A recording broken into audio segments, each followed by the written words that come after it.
Good day mga kabi. Welcome back sa Muslim TV.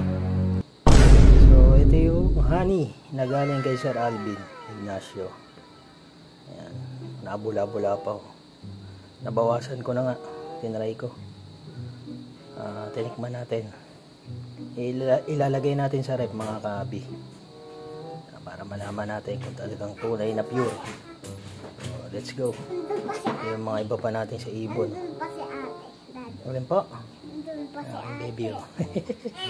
Yan, lalagyan natin sa freezer mga kabi. Yan, let's go. Ito mga kabi. Lalagyan natin sa freezer. Try natin mga 1 to 2 hours. Yan. Yan na muna siya. Malaman natin kung titigas ba. Dapat hindi. Kung pure honey talaga siya na 100%. Okay, natay tayo mga kabi. May batang makulit dito. Ang bunso. Ayan. Try natin kung mag-yelo siya o titigas. Bye. Ito na mga kabi. After 3 hours. Ayan.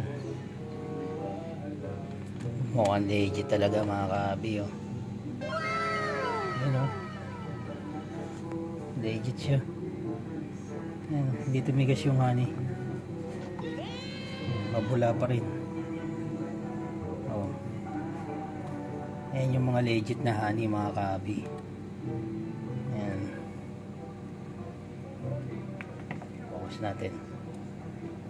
Oh. Diba? Ganyan ang mga legit na honey. Hindi tumitigas. Ito puno pa to eh. Ayan, mabula pa rin no. Sulit. Ayan, salamat Sir Alvin Ignacio ng Alaminos, Laguna. Ayan, salamat sa pure wild honey mo na legit.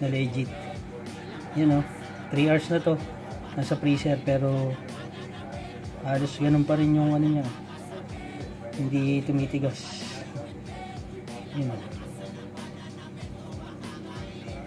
Thank you. Salamat na marami. Next time order ulit tayo.